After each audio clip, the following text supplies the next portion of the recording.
Hey, welcome. We're in the new virtual world. It's a happy times. Not really. And I know you were missing me. I'm missing you guys. But this is how it is from now on until the end of the semester, evidently. And yes, this is my artwork back here. Here's that's what I do when I'm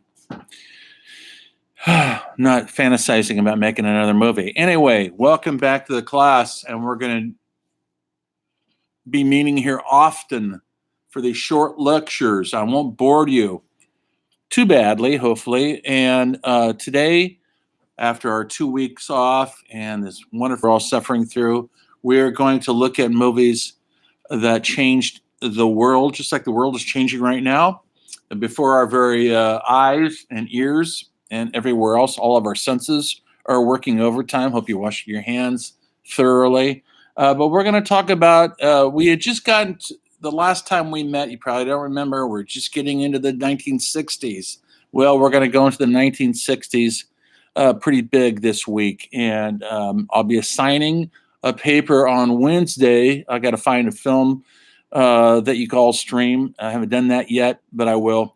And but the 60s started off with some hope. We're coming out of the Cold War. We're coming out of conservative times in America, but prosperous times. And Hollywood had kind of lost its way. Television had stripped away so much of the audience. People are staying home in droves. But the youth of America, kids, don't like to stay home. They want to go out and see stuff out there in the world. Let the parents stay home. And so during this time, a phenomenon happened, the drive-in movie theater. And the drive-in, there at one time was something like 5,000 drive-ins. You could go to the drive-in, park your car, and watch a movie in the convenience of your own car. You could sit in your pajamas and not have to get out except to buy popcorn and go to the bathroom. Anyway, so it was a big deal. And so people were going to the drive-ins, but not the older generation. That wasn't their deal. And so what was going to fill in this void? Well, things were happening. One of them was rock and roll was happening. And the youth market was just starting to show itself in a financial way. They were actually starting to produce movies for the youth culture, for the drive-in circuit. And there was several pioneers in that avenue. We're going to talk about one person here who changed everything. His name was Roger Corman. And Roger Corman had this great idea to make some low-budget horror films. They're pretty tame by today's standards. He got the rights to a bunch of Edgar Allan Poe stories, and he got some old-time horror film stars like Vincent Price and Boris Karloff to star in his movies. And a very young Jack Nicholson is in quite a few of these low-budget movies that were filmed on sound stages at night sometimes when the other movies have shut down. Roger Corman knew how to save a buck because he barely paid anybody, but they got movies made. And he specifically was designing these films for the drive-in. And you could go to the drive-in and watch some of these low budget horror films, and they were pretty amusing and they're entertaining. And they look like a film, they talk like a film, they move like a film, but there was something up. The adults didn't get it. It was not their cup of tea because there's no movie stars in there. There's no Clark Gables anymore, or he's dead by now, died young at a heart attack. There's no Cary Grant's, died young, heart attack. These guys died. They lived hard. They chain smoked. Humphrey Bogart is dead. The old school is dead. The new school is taken over. Marlon Brando, Montgomery Clift. Now, by now, Montgomery Clift, who started off wonderfully, is kind of lost his way. He's drifted into severe alcoholism and drug addiction because he had an almost fatal car wreck where he got his face completely destroyed. And he was a closeted homosexual who didn't know how to exist in the world without numbing the pain. James Dean was dead already. And so we're looking to other stars, people that started to emerge during the late 50s, people like Paul Newman and Steve McQueen, anti heroes, as we called them. They were starting to raise their heads. The young people weren't looking for heroes anymore. They started disbelieving in the government because they stopped trusting the government. The government was raging a ridiculous war in Vietnam. The draft was happening, so you could be 19 and drafted. And so that was a concern of every male in America in 1966, 67, 68. And the women's movement was just starting, where women were speaking out and trying to get equal rights, equal pay. They're still working on that. Civil rights was happening.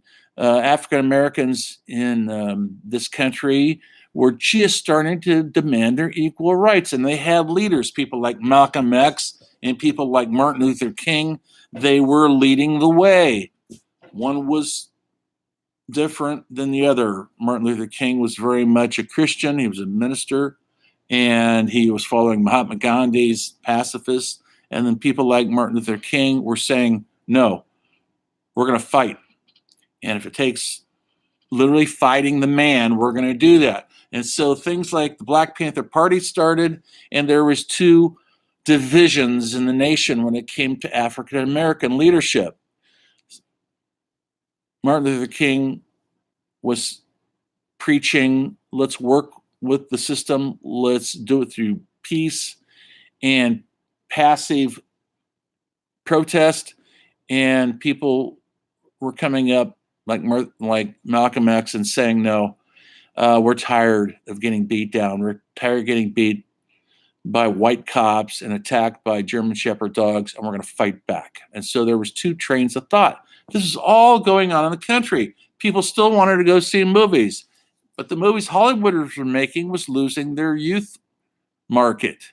They were making movies like big bloated musicals like Hello, Dolly and Dr. Dolittle. All these movies, the kids are going, well, what do we see up there?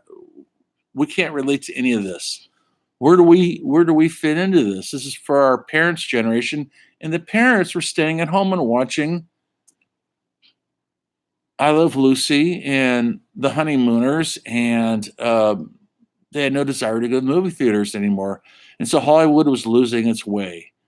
And along comes somebody like Roger Corman, a smart director, producer, and he saw a niche, and he provided films for this niche. He did low-budget horror films. He started doing biker films. Bikers were a big deal coming out of World War II. Disgruntled veterans were coming back into the world they didn't understand. And that's when the whole biker mentality started. They could be outlaws in America. The whole phenomenon of the Hells Angels started in the 50s. That's where we had movies like The Wild One with Marlon Brando. And it was starting to really resonate with people who were not fitting back into society. They weren't comfortably coming back to their jobs and getting a job and starting a family. They were dissatisfied. And Corman saw that the youth were dissatisfied with what was going on. And there was nothing up there in the big screen that represented them. So he started making these, like I said, these low budget horror films. He started making biker films.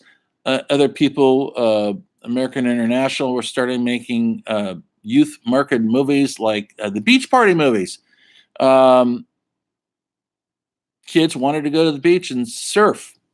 And so we have Annette Funicello and Frankie Avalon dancing to Dick Dale's surf guitar in these movies. They are harmless entertainment, but the kids at least saw something they could kind of relate to and maybe hope and desire to. It looked pretty cool to go out and on the beach with Annette and surf and sing.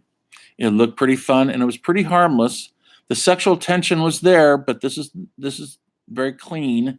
And Annette never showed her, she wore a bathing suit, never showed her belly button because Uncle Walt Disney said, don't show your belly button, it's too much. And so she obeyed her Uncle Walt. She used to be in Walt Disney movies, and she was an original Musketeer. And then she developed into this kind of sexual icon of Musketeer people. I don't know if that's the right word or not, but and people.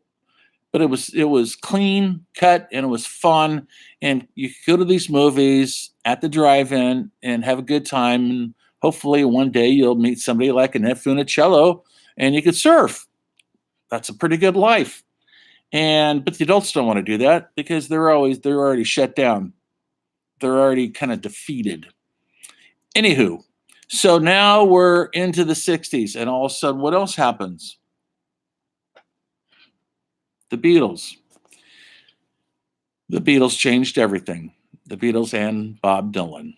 And all of a sudden, this group from Liverpool, England showed up with their bowl haircuts and their groovy suits, and they're singing harmonies and playing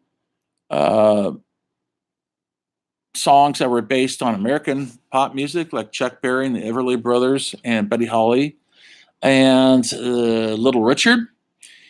And they're putting their own stamp on it, and the kids loved it. Movies like Hard Day's Night came out, and it changed everything. All of a sudden, we wanted to see more movies like that. When I say we, I'm talking about the youth. And this hit me perfectly because I was about 12 years old during this time, and these movies hit me hard where they needed to hit a 12-year-old. Anywho, so that was going on in the culture. Vietnam War was raging, not quite at its pinnacle. Kids were actually dying. Kids out of high school were getting drafted and gone off to this war that nobody quite understood, nobody quite believed in, but we're trying to do our duty. This is not World War II. We weren't fighting the good fight against Hitler or Nazism. We were fighting an obscure war against essentially communism in a country far away. Most people couldn't even point to it on a map. And so that's going on in the background. Civil rights, women's movements, these things were all going on in the background. In the meantime, the sexual revolution was happening. We didn't have to get married anymore to have sex because we had birth control pills.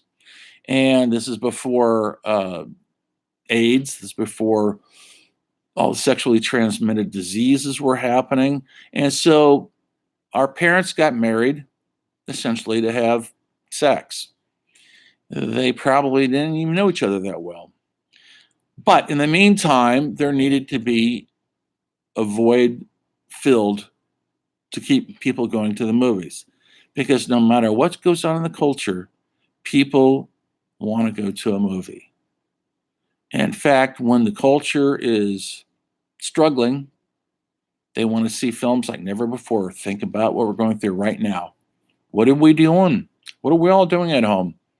Some of us are doing more than others, but we're watching movies like crazy. We're streaming Netflix. We're streaming every series that we can.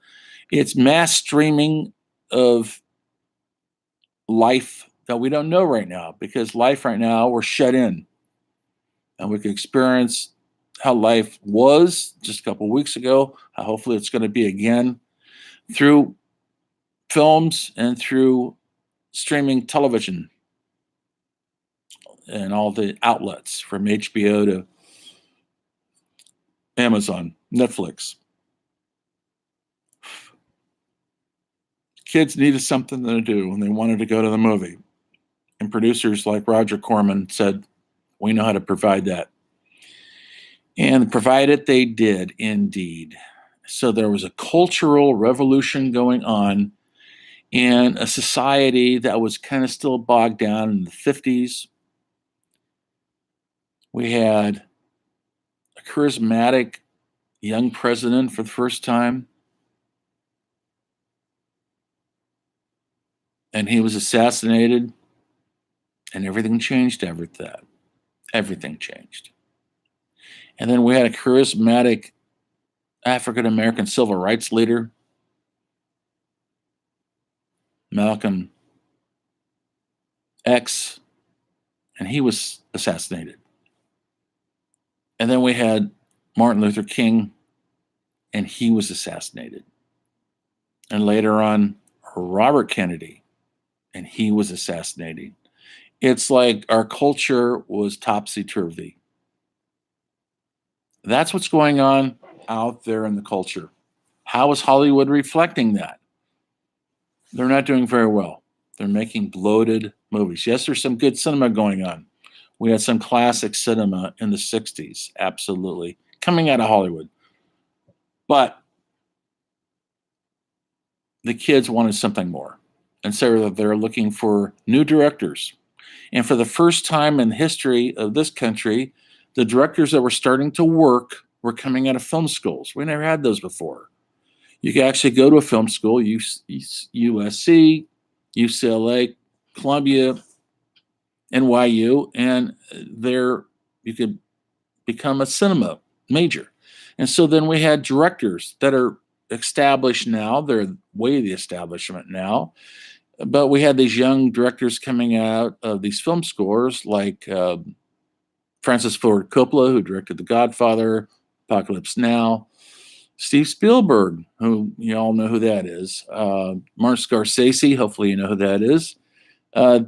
These people were coming out of film schools, and they were cinephiles of the highest order. They believed in cinema, just like Jean-Luc Godard said, everything is cinema. They believed that. So they were coming up, and they're just getting their foothold. And how they got their foothold was through producers like Roger Corman, who are willing to give them a chance. They don't get paid much, if at all, to work on his films in any capacity they wanted to. And in the old days, you would work on a film. You would do anything to work on a film. You'd serve the coffee, you'd do the laundry, and hopefully maybe you get to be on the set. Maybe you get to see how it's done. And so these people who came out of this era of cinema colleges were eager to work for people like Roger Corman and to learn. Actors like Jack Nicholson, Ellen Bernstein, Bruce Dern, and so many more came out of this era. They are willing to do what it takes to get on camera. And so then we had this phenomenon going on. You can make a low budget film like The Wild Angels, made for $300,000 or $400,000, and it went on to make millions. And it made stars of people like Peter Fonda and gave people like Bruce Dern, a leg up in the industry. And it started somebody like Peter Bogdanovich, who I won't talk right about now because he's in the 70s. And he worked as anything on that movie as an assistant, help write scenes, help serve the food, help do the laundry, because Corman would allow you to do that if you're willing to do the work for next to nothing, if not for free. So, and it's like Scorsese used to say, if you weren't really work for free, maybe you weren't made to be a filmmaker. So that's what's happening in the culture that you need to be aware of. I'm going to talk much more about the 60s as we go along. I don't want to take up too much of your time. This will be our first lecture. And the things I want you to look for, if you would, online before we actually look at a movie, starting on the next couple of days, I'll find a movie for us to look at. Why don't you go online on YouTube and just see some previews and some scenes from some movies from that era. Look at what's going on. Look at some of these low budget 60s movies. You can start with The Hard Day's Night. You can see the film clips. You could watch the clips from Francis Ford Coppola's first movie, Dementia 13. You can watch clips from Peter Bogdanovich, his first movie, Targets. You could watch clips I'll announce more clips when I think of them in the announcements. Watch those clips. You'll get a sense of the style and what was going on. We're not talking about fancy Hollywood style of filmmaking. We're talking about the start of independent film, even though it was definitely financed by Hollywood at this point in time, but it was filmed in a different way based on the influence of the films I asked you to watch last time I saw you: The French New Wave, Breathless, 400 Blows. And those films are based on the Italian neorealism that we've seen some of those. Open City, Bicycle Thieves. It's all connected. Now we're connecting up to the 60s. And on that note, watch this. Give me a thumbs up. Tell me you love it, because I know you do. And give me your criticisms, because I'm going to need some help through this. I don't know if you're hearing this. I hope you're seeing it fine. I don't want to take up too much of your time. I'm not going to lecture. I mean, I'm essentially finished. So I'm still grading your papers. You know how slow I am. So have some patience. And I'll see you next time when the story of film continues.